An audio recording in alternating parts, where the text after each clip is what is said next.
Fatou, une jeune femme d'une trentaine d'années, installe son petit stand en bordure d'une rue animée de Dakar. Elle vend du fondé, une bouillie à base de mil qu'elle prépare elle-même chaque matin avec soin. Elle pousse sa charrette en bois jusqu'à son emplacement habituel. À côté de sa marmite fumante, elle dispose des gobelets en plastique, des cuillères et une bouteille de lait concentré pour ceux qui aiment leur fondé plus sucré. Les passants, fatigués de leur journée de travail, commencent à affluer. Les chauffeurs de taxi clignotent leurs phares pour signaler leur arrêt devant son stand. Une file se forme rapidement. Des étudiants, des mères de famille et même des ouvriers. Fatou sourit à tout le monde, sa voix douce mais assurée accueillant chaque client. Assalamu alaikum. Un bol de fondé bien chaud, n'est-ce pas? Pour chaque bol vendu, elle raconte une anecdote ou échange quelques paroles de réconfort. Fatou n'est pas qu'une simple vendeuse. Elle est une présence familière et chaleureuse, une constante dans cette rue où les visages changent mais où tout le monde finit par revenir vers elle. La nuit tombe et la rue s'anime davantage. Les lumières des boutiques voisines, des vendeurs de café tout bas et des tailleurs s'allument, tandis que les klaxons des voitures et les appels des marchands ambulants se mêlent à l'atmosphère. Fatou, elle, reste concentrée, servant son fondé avec précision. Mais ce soir-là, un incident inattendu vient briser la routine. Une petite fille, vêtue d'un uniforme scolaire déchiré, s'approche timidement. Elle n'a pas d'argent, mais ses yeux brillent d'envie devant la marmite fumante. Fatou, sans hésiter, remplit un bol généreux et le tend à l'enfant. « Prends ma fille. » La rue est dure, mais le ventre vide, elle l'est encore plus. Un homme, témoin de la scène, lui tend un billet pour couvrir le repas de l'enfant, mais Fatou refuse poliment. Elle lui sourit et dit « Le partage ne se vend pas.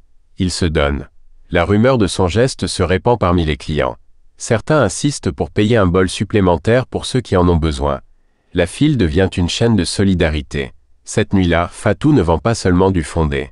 Elle nourrit des cœurs, tisse des liens et rappelle à chacun que même dans l'agitation de Dakar, l'humanité peut briller sous un simple bol de fondé.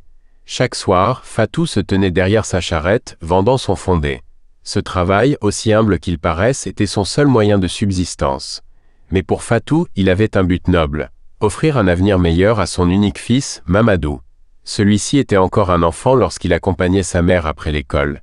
Il s'asseyait sur un tabouret à côté d'elle, un cahier ouvert sur les genoux, et faisait ses devoirs à la lueur du lampadaire. Fatou lui répétait souvent « Tu vois mon fils, ce que je fais ici, c'est pour toi. Je ne veux pas que tu finisses ta vie à pousser une charrette.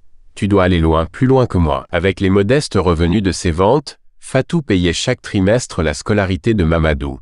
Elle économisait sou à sou, sacrifiant parfois ses propres besoins pour s'assurer que son fils ne manque de rien à l'école.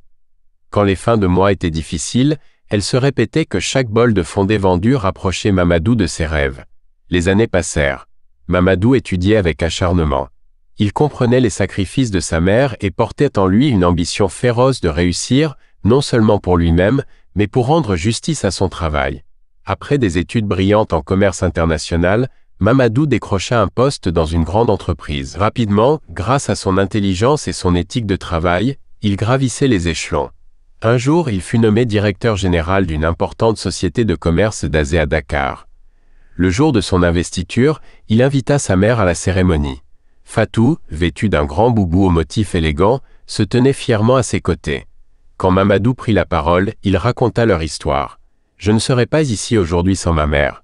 Elle a travaillé chaque nuit, vendant du fondé pour que je puisse étudier. Elle m'a appris que la dignité ne dépend pas du métier que l'on fait, mais de l'effort et de l'amour qu'on y met. » Une larme coula sur la joue de Fatou tandis que l'assistance applaudissait. Mamadou termina avec une leçon pour tous. Peu importe d'où vous venez ou la modestie de vos débuts. L'essentiel, c'est de croire en soi et de ne jamais oublier les sacrifices de ceux qui nous ont tendu la main. Chaque petit geste compte.